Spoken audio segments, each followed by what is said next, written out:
Quan parlem de geopolítica, les idees que ens venen al cap normalment tenen a veure amb exèrcits, conflictes per recursos naturals o punts estratègics en un mapa. Hem de tenir en compte que a dia d'avui la primera línia de batalla entre els Estats Units i la Xina s'està donant molt a prop de tots nosaltres, concretament en els nostres smartphones, en el que segurament esteu fent servir per veure aquest vídeo i en el que jo estic fent servir per gravar-lo. De totes les aplicacions a les que estem enganxats, hi ha una que actualment està en el punt de mira, tant del govern nord-americà com d'altres països, que no és una altra que l'aplicació d'origen xinès TikTok, a la qual acusen de poder ser una eina per la política exterior de la Xina. Soc Miquel Vilà i en parlem avui a com funciona el món. TikTok és una aplicació desenvolupada per la startup xinesa ByteDance. És una aplicació que consisteix sobretot en fer vídeos curtets sobre música o bromes i que són molt populars entre la gent jove. A la Xina, però, TikTok no es diu TikTok, es diu Douyin. A la pràctica, hem de tenir en compte que, malgrat ser dues aplicacions que ofereixen el mateix, són entitats separades. És a dir, el que tu pots veure a TikTok no ho pots veure a Douyin. I aquí és on la història comença a complicar-se. Ens hem acostumat a pensar que internet és un espai sense fronteres, on les diferències entre els estats-nació no són importants. Això no podria estar més allunyat de la realitat. A la pràctica, la geografia importa moltíssim a internet, tant pel que passa al núvol com per la seva realitat física. Hem de tenir en compte que internet no deixa de ser una cosa que existeix dins uns servidors que es troben localitzats en un espai geogràfic concret i que per tant està sotmès a les lleis d'un estat. Però a més hem de tenir en compte que hi ha una sèrie de regulacions que afecten el que es pot accedir de cada país. I a més, existeixen ecosistemes de xarxes socials diferents. Hi ha una diferència fonamental entre dos grans espais geogràfics. Un podria ser l'internet de la Xina i un altre podria ser l'internet global. I així, a la pràctica, al món existeixen dos internets. I això és degut, primer, perquè a la Xina existeix el que li diuen el Gran Firewall, que bloqueja una sèrie d'informacions i aplicacions que nosaltres utilitzem cada dia, com Google, Facebook, WhatsApp, Instagram, que en canvi a la Xina no es poden utilitzar. I això ha permès el desenvolupament d'un sistema d'aplicacions i xarxes socials pròpies, que és un factor molt més important que la simple censura, ja que en cada xarxa social es construeixen debats propis, bromes pròpies, que en canvi no arriben i que no estan connectades entre elles. I això és molt més important que les barreres lingüístiques que poden existir, òbviament, entre diferents comunitats d'internautes. I això és crucial per entendre el que ha passat amb TikTok. El problema de TikTok.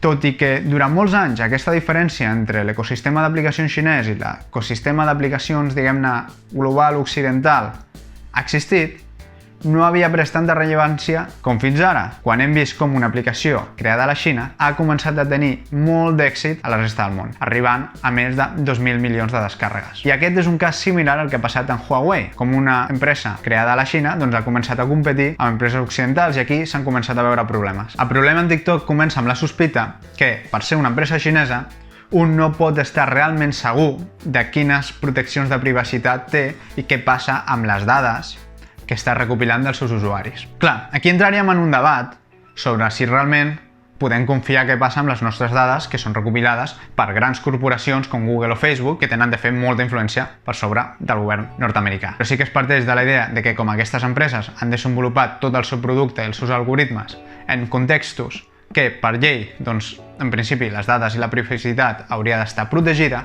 En canvi, amb les empreses xineses sempre hi ha aquest dubte sobre si part d'aquestes dades, sobretot, poden arribar a servidors xinesos i que, per tant, aquests puguin estar sotmesos a les lleis de la Xina i a les demandes del govern del Partit Comunista Xinès de poder accedir a aquestes dades. Cal dir que TikTok, com altres empreses que tenen una relació amb la Xina, sempre diuen que les dades que recullen a Occident mai arriben o passen per servidors de la Xina.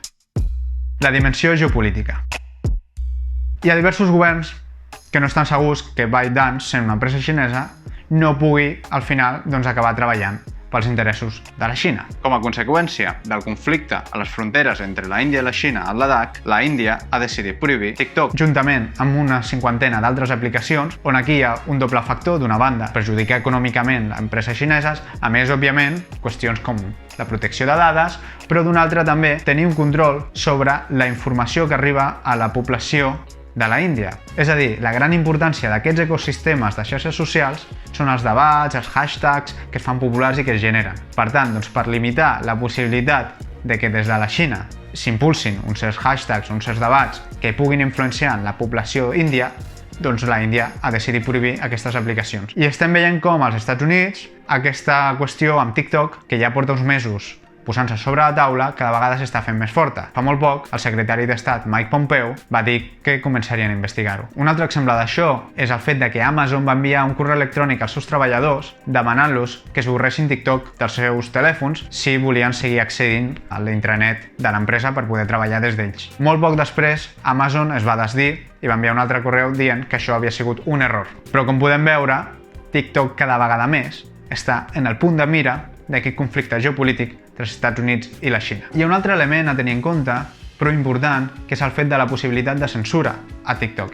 I això és una qüestió d'alguna manera reconeguda per la pròpia empresa, degut als algoritmes que ha importat des de l'aplicació de la versió xinesa, on certs temes sensibles estan censurats, però que també s'han reproduït en l'aplicació que es fa servir a la resta del món, com per exemple censurant qüestions que tenen a veure amb l'independentisme tibetà, els uigurs o Hong Kong. I en aquest sentit, és important explicar el cas d'uigurs que tenen els seus familiars a camps de treball que, per exemple, han fet tutorials sobre maquillatge i que al mig d'aquest han posat la foto dels seus familiars i explicant la seva situació. En aquest cas, aquests vídeos han sigut censurats i els comptes han sigut bloquejats. Però és important veure que la política de TikTok ha començat a canviar quan ha emergit el moviment de Black Lives Matter als Estats Units. Així, en un principi, fins i tot el hashtag de Black Lives Matter es veuria afectat per aquesta censura de TikTok. El motiu pel qual TikTok al·legava que retirava aquestes imatges de protestes és perquè hi havia imatges de violència. Però finalment TikTok rectificaria. Tenint en compte com des de la Xina aquesta ha sigut una qüestió que s'ha fet servir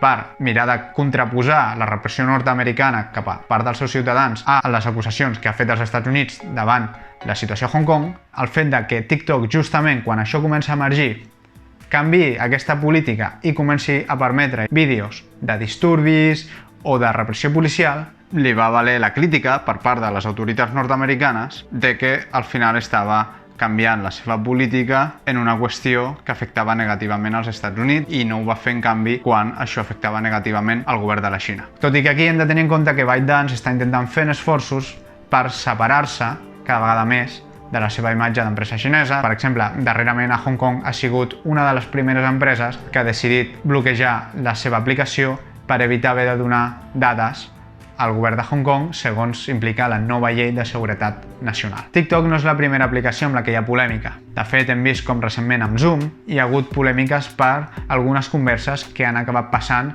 per servidors que es troben a la Xina, tot i que l'empresa després va dir que era un error. A més, també vam veure com Zoom va censurar a un veterà de la plaça Tiananmen que estava intentant fer una conferència des de la Xina cap a l'exterior.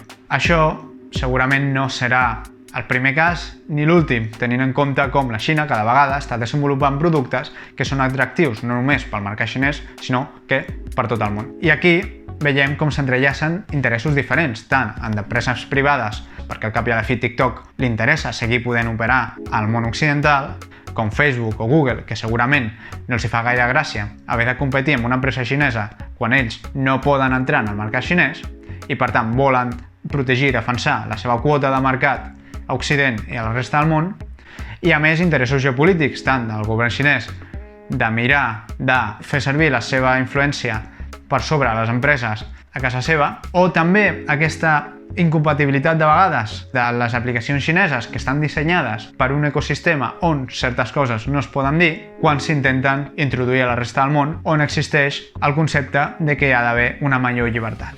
M'agradaria saber la vostra opinió al respecte, ja que jo no sóc un gran usuari d'aquesta aplicació i segurament potser vosaltres la feu servir i per tant us afecta aquest tema molt més de prop.